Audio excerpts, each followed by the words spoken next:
Hello, నేను miss doctor Sunitha Reddy Vivekananda Reddy కుమార్తె. ఆమె ఇప్పుడు భయపడిపోతూ ఉన్నారు. సోషల్ మీడియాలో వస్తున్నటువంటి పోస్టులు, అలాగే ఆమెకు వస్తున్నటువంటి కాల్స్ తోటి టెర్రరైజ్ అవుతున్నారు. అందుకే ఆమె హైదరాబాద్ సైబర్ పోలీసుల్ని కలిశారు. అక్కడ కంప్లైంట్ కూడా చేయడం జరిగింది. తను ఎవరో బెదిరిస్తూ ఉన్నారు అని చెప్పి ఆమె కంప్లైంట్ చేయడం జరిగింది. వివేకానంద రెడ్డి మర్డర్కి సంబంధించి ఆమె ఫైట్ చేస్తూ ఉన్నారు. సుప్రీంకోర్టు దాకా ఆమె వెళ్ళారు.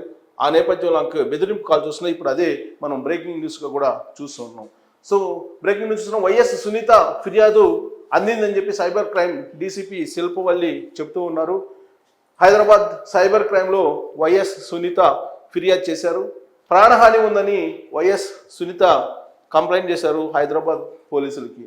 చంపుతామని ఫేస్బుక్లో పోస్టులు పెడుతున్నారంటూ ఆ ఫిర్యాదులో సునీతారెడ్డి పొందుపరిచారు.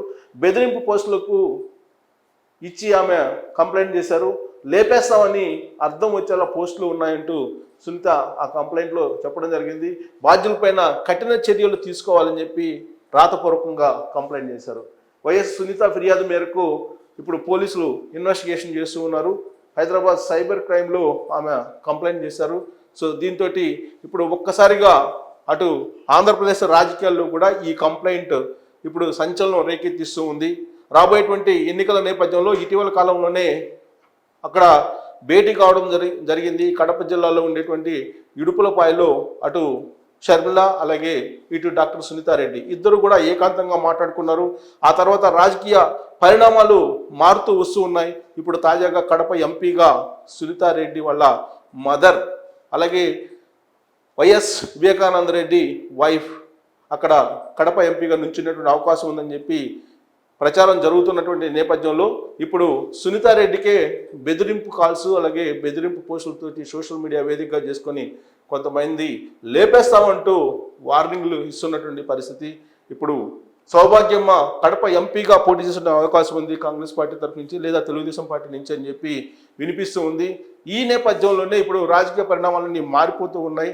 ఇటీవల కాలంలో కడప వెళ్ళినటువంటి షర్మిల సునీతారెడ్డితో మాట్లాడిన తర్వాత పులివెందుల్లో ఎవరు నుంచోవాలి అసెంబ్లీకి, అలాగే కడపలో ఎంపీగా ఎవరు నుంచోవాలి అనే దాని మీద కూడా చర్చించినట్టు కూడా తెలుస్తుంది. రాబోయేటువంటి రోజుల్లో వైనాట్ పులివెందుల దిశగా తెలుగుదేశం పార్టీ ప్రచారం చేసి వెళ్తూ ఉంది. ఆ క్రమంలో ఇటీవల కాలంలో జగన్మోహన్ రెడ్డి కడప వెళ్ళినటువంటి సందర్భంగా పులివెందుల వేదికగానే అక్కడుండేటువంటి జనం ఆయన మీద రాళ్లు కోడిగుడ్లు వేసే ప్రయత్నం చేశారు. ఒకనొక సందర్భంలో సెక్యూరిటీ ఆయన్ని సేఫ్ సైడ్గా రక్షణ ఇచ్చి తీసుకెళ్లేటువంటి పరిస్థితి.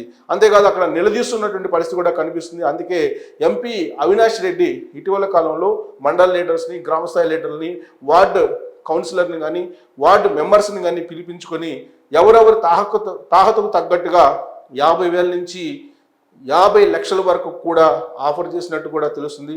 రాబోయేటువంటి ఎన్నికల్లో ఓట్లు పోకుండా ఇప్పటి నుంచి జాగ్రత్త పడుతున్నారు అనేది వైఎస్ అవినాష్ రెడ్డి మీద కూడా ఇప్పుడు ప్రచారం కూడా జరుగుతుంది.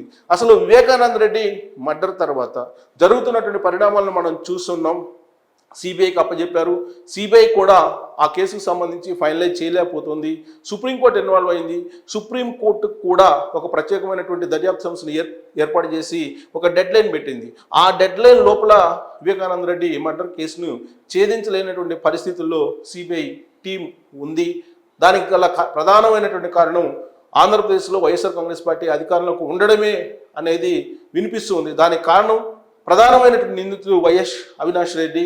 ఆయన అరెస్ట్ చేయడానికి సిబిఐ అధికారులు ప్రయత్నం చేశారు కర్నూలు వేదికగా. కానీ ఆ సందర్భంగా ఆంధ్రప్రదేశ్ పోలీసులు సిబిఐకి సహకారం అందించలేదు. పైగా అసలు సిబిఐ అధికారం మీదనే కేసు పెట్టినటువంటి పరిస్థితి కడప పోలీసులు. ఆ తర్వాత పరిణామాలు చాలా వేగంగా మారిపోయాయి. ఈవెన్ హైకోర్టులో కూడా, తెలంగాణ హైకోర్టులో కూడా ఆయనకి బెయిలు రానటువంటి పరిస్థితి. సో ముందస్తు బెయిల్ ఎట్టకేలకు సాధించుకున్నారు. దాన్ని సవాల్ చేస్తూ ఇప్పుడు డాక్టర్ సునీతారెడ్డి సుప్రీంకోర్టుకు వెళ్ళడం జరిగింది. సుప్రీంకోర్టులో బెయిల్ రద్దయ్యేటువంటి అవకాశం ఉంది. 5వ తారీఖున హియరింగ్ కూడా రాబోతుంది. ఈ సందర్భంగా జగన్మోహన్ రెడ్డి ఢిల్లీ పయనం అవుతున్నారనేది ఇప్పుడు తాజాగా కూడా వినిపిస్తుంది. ఇలాంటి పరిస్థితుల నడుమ డాక్టర్ సునీతారెడ్డికి వార్నింగ్లు ఇస్తూ కొంతమంది అగంతకులు లేపేస్తామంటూ వాళ్ళు ఫోన్ కాల్స్ అలాగే సోషల్ మీడియా వేదికగా చేసుకుని పోస్టులు కూడా పెడుతున్నారంటూ ఆమె హైరాణ పడుతున్నారు. ఆ మేరకు హైదరాబాద్ సైబర్ పోలీసుల్ని కలవడం జరిగింది సునీతారెడ్డి. కేసును కూడా నమోదు చేశారు హైదరాబాద్ సైబరాబాద్ పోలీసులు. ఈ కేసుని తీసుకొని ఇన్వెస్టిగేషన్ సాగిస్తూ ఉన్నారు.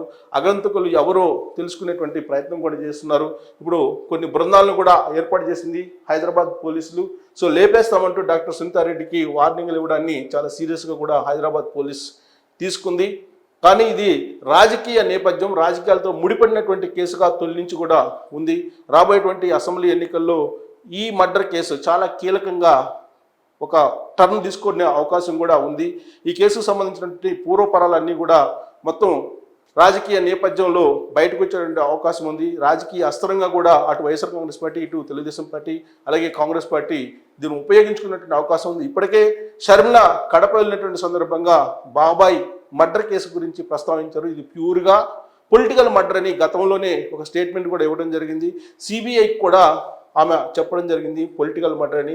కేవలం కడప ఎంపిక విషయంలోనే జరిగినటువంటి ఒక వ్యవహారంలో నేపథ్యంలో జరిగినటువంటి మర్డర్ కేసుగా కూడా ఆమె ఒక స్టేట్మెంట్ కూడా ఇవ్వడం జరిగింది. దాని మీద సిబిఐ ఎంక్వైరీ చేస్తుంది. ఇప్పటివరకు ఒక కొలికి రాకపోయినప్పటికీ బెయిల్ మీద ఉన్నటువంటి అవినాష్ రెడ్డి అరెస్ట్ చేయాలి ఆయన్ని అనేటువంటి ఒక డిమాండ్ కూడా షర్మిల చేస్తున్నారు, సునీతారెడ్డి కూడా చేస్తూ ఉన్నారు. ఇప్పటికే అవినాష్ రెడ్డి తండ్రి భాస్కర్ రెడ్డిని అరెస్ట్ చేయడం జరిగింది. ఆయన కూడా బెయిల్ మీద ఉన్నారు. బెయిల్ని రద్దు చేయాలి అనేటువంటి ఒక డిమాండ్ తోటి సుప్రీంకోర్టుకి డాక్టర్ సునీతారెడ్డి వెళ్ళడం జరిగింది. దాని మీద 5వ తారీఖున కీలకమైనటువంటి ఒక డెసిషన్ రాబోతుంది అనేది ఇప్పుడు వైఎస్ఆర్ కాంగ్రెస్ పార్టీ వర్గాల్లో కలకలం రేపుతున్నటువంటి పరిస్థితుల్లో ఇప్పుడు సునీతారెడ్డికే బెదిరింపులు వస్తూ ఉన్నాయి. కేసు విత్డ్రా చేసుకోమని, కోర్టుల నుంచి పిటిషన్లు విత్డ్రా చేసుకోమని చెప్పి ఆమె మీద ఒత్తిడి వస్తుంది. ఆమెకు వార్నింగ్లు ఇస్తూ వాళ్ళు పోస్టులు కూడా పెడుతున్నటువంటి పరిస్థితి కనిపిస్తూ ఉంది. వాస్తవంగా వైఎస్ఆర్ కాంగ్రెస్ పార్టీ అటు డాక్టర్ సునీతారెడ్డి, ఆమె భర్త రాజశేఖర రెడ్డి మీద అనుమానం వ్యక్తం చేస్తూ కూడా సిబిఐకి చెప్పడం జరిగింది. అవినాష్ రెడ్డిని విచారించినటువంటి సందర్భంగా ఇటీవల కాలంలో కడప పోలీసులు సునీతారెడ్డి మీద అలాగే రాజశేఖర రెడ్డి మీద ఇద్దరి మీద కూడా ఒక కంప్లైంట్ కూడా చేయడం జరిగింది. సో ఇది రాజకీయ మలుపులు తిరుగుతున్నటువంటి పరిస్థితుల్లో పరస్పరం కేసులు పెట్టుకున్నటువంటి స్థాయికి వెళ్ళిపోయింది. ఆంధ్రప్రదేశ్లో ఉన్నటువంటి పోలీసులు అయితే వైఎస్ఆర్ కాంగ్రెస్ పార్టీకి అనుకూలంగా వ్యవహరిస్తున్నారు అనేటువంటి అపవాదన అయితే ఎదుర్కొంటున్నటువంటి పరిస్థితుల్లో ఇప్పుడు సునీతారెడ్డి హైదరాబాద్ పోలీసులకు, హైదరాబాద్లో ఉన్నటువంటి సైబర్ క్రైమ్ పోలీసులకు కంప్లైంట్ చేయడం జరిగింది.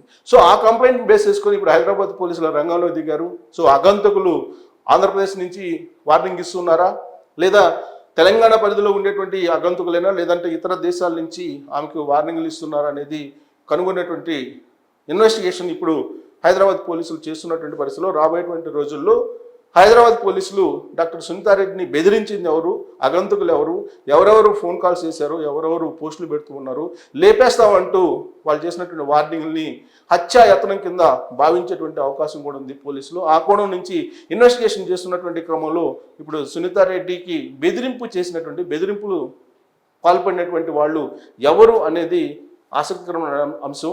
అయితే వైఎస్ఆర్ కాంగ్రెస్ పార్టీకి సంబంధించినటువంటి వాళ్ళు, లేదంటే వాళ్ళ సానుభూతి పరులు, లేదంటే వైఎస్ ఫ్యామిలీకి ప్రత్యేకించి జగన్మోహన్ రెడ్డికి అభిమానులు అయి ఉండొచ్చు అని చెప్పి పోలీసులు ప్రాథమికంగా అనుమానిస్తూ ఆ దిశగా ఇన్వెస్టిగేషన్ సాగిస్తున్నటువంటి పరిస్థితుల్లో సో పోలీసులు ఏం తేలుస్తారనేది చూడాల్సి ఉంది. Thank you very much.